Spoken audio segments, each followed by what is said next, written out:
Hi friends, welcome to our channel. ఏపీలో pensions పై అయితే latest update రావడం జరిగింది. మనకు ఈ యొక్క పెన్షన్ సంబంధించి కూడా చాలా మందికి అయితే డౌట్స్ అయితే ఉన్నాయి. మనకు వాలంటీర్ వ్యవస్థ అనేది దూరంగా ఉంచాలని ఈసీ కమిషనర్ వారు అయితే అప్డేట్ అనేది ఎన్నికల కోడ్ సమయంలో ఇచ్చారు కదా. మరి ఇప్పుడు ఏప్రిల్ నెల పెన్షన్, మే నెల పెన్షన్ అనేది ఏ విధంగా ఇస్తారు అనేది అయితే చాలా మంది అయితే డౌట్ అయితే ఉంది. సో మనకు ఈ యొక్క వీడియో ద్వారా మీకు పెన్షన్ సంబంధించి అన్ని డౌట్స్ అయితే క్లియర్ అవుతాయి. వీడియో అయితే ఎండ్ వరకు అయితే చూడండి. చిన్న రిక్వెస్ట్ ఫ్రెండ్స్, మన ఛానల్ చూసిన ప్రతి ఒక్కరు కంపల్సరీగా సబ్స్క్రైబ్ చేసుకోండి. సబ్స్క్రైబ్ చేసుకున్న వెంటనే పక్కన బెల్ ఐకాన్ కనిపిస్తుంది, అందులో ఆల్ అని సెలెక్ట్ చేస్తే నేను పెట్టే ప్రతి వీడియో మీకు నోటిఫికేషన్ రూపం అయితే రావడం జరుగుతుంది. సో ఇక ఏపీలో మనకు పెన్షన్ సంబంధించి లేటెస్ట్ అప్డేట్ అండి. ఈ యొక్క పెన్షన్ సంబంధించి వాలంటీర్ వ్యవస్థ అనేది ప్రతి నెల అంటే 1వ తారీఖు నుండి 5వ తారీఖు వరకు ఇంటి వద్దకే వచ్చి వాలంటీర్ అనేది బయోమెట్రిక్ ఫేస్ అథెంటికేషన్ ద్వారా అయితే ఇస్తున్నారు కదా వాలంటీర్స్ అనేది పెన్షన్ అనేది.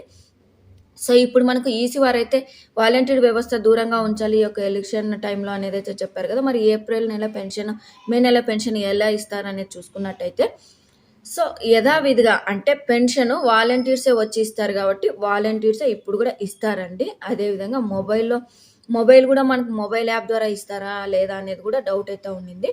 సో మొబైల్ యాప్స్ అనేది అయితే మనకు అంటే ఇప్పుడు వచ్చిన అప్డేట్ ప్రకారం వాలంటీర్స్ దగ్గర ఉన్న మొబైల్స్, సిమ్స్ అన్నీ అయితే కూడా రిసీవ్ చేసుకోవాలని అయితే కూడా చెప్పడం జరిగిందండి. అంటే వెనక్కి తీసుకుంటారు. ఎలక్షన్స్ అయిపోయిన తర్వాత ఎవరి వాలంటీర్స్కి సంబంధించిన మొబైల్స్, యాప్స్ కానీ, సిమ్ కార్డ్ కానీ మళ్ళీ రిటర్న్ అయితే ఇస్తారు. సో అందులో భాగంగా మనకు డబ్బులు అనేది ఏ విధంగా ఇస్తారు అనేది అయితే చూసుకోవాలి మనకు.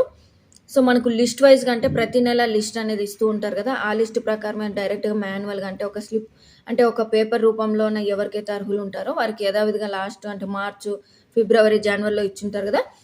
అటువంటి వారందరికీ అంటే అదే విధంగానే నేమ్స్ అనేది ఉంటాయి కదా, ఆ లిస్ట్ అనేది తీసుకొని డైరెక్ట్గా ఇస్తారనేది కూడా చెప్తున్నారు. సో మనకు వాలంటీర్సే ఇస్తారండి కంపల్సరిగా. అంటే చాలా మందికి డౌట్ అయితే ఉండింది కదా, మనకు ఏప్రిల్ నెల, మే నెల పెన్షన్ ఇస్తారా ఇవ్వరా, లేకపోతే డైరెక్ట్గా జూన్ నెల ఇస్తారని. కంపల్సరిగా వాలంటీర్సే ఇస్తారండి. అదే కాకుండా కొత్త పెన్షన్స్ అనేది అప్రూవ్ అయిన వారికి కూడా అంటే మనకు ఏప్రిల్ నెలలో ఇస్తారా అంటే ఇవ్వరండి. ఇది అయితే స్టాప్ చేశారు. ఎందుకంటే మనకు ఎన్నికల కోడ్ అనేది ఉన్న నేపథ్యంలో కొత్తవి అయితే ఏవైతే ఇవ్వకూడదని అయితే చెప్పడం జరిగింది.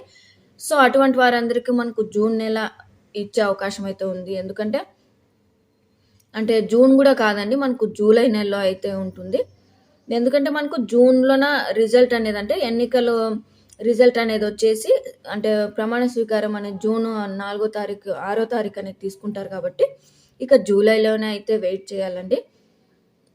సో ఇదండి మనకు పెన్షన్ సంబంధించి లేటెస్ట్ అప్డేట్. వాలంటీర్సే ఇస్తారు.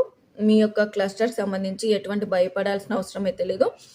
ఏ విధంగా అయినప్పటికీ కూడా ఆన్లైన్ కావచ్చు, ఆఫ్లైన్ కావచ్చు, మీకైతే ప్రతి నెల ఏ విధంగా చేరుతుందో పెన్షన్ అనేది 1వ తారీఖు నుంచి 5వ తారీఖు వరకు, అదేవిధంగా మీకైతే పెన్షన్ డబ్బులు మీ చేతికైతే వస్తాయండి. సో ఇదండి లేటెస్ట్ అప్డేట్ పెన్షన్ సంబంధించి. మీకు కూడా నచ్చినట్టయితే వీడియో అనేది అయితే కంపల్సరిగా లైక్ చేయండి, షేర్ చేయండి, అలాగే సబ్స్క్రైబ్ చేసుకోండి. సబ్స్క్రైబ్ చేసుకున్న వెంటనే పక్కన బెల్ ఐకాన్ కనిపిస్తుంది కదా, అందులో ఆల్ అని సెలెక్ట్ చేస్తే ప్రతి నోటిఫికేషన్ అంటే ఏపీ నుంచి ఏ చిన్న అప్డేట్ వచ్చినా ఫస్ట్ నోటిఫికేషన్ రూపంలో అయితే కూడా మీరైతే చూడవచ్చు. సో కింద కామెంట్లో అయితే తెలియజేయండి మీకు ఈ యొక్క ప్రభుత్వ పథకాలకు సంబంధించి ఏ చిన్న డౌట్ ఉన్నా. Thank you.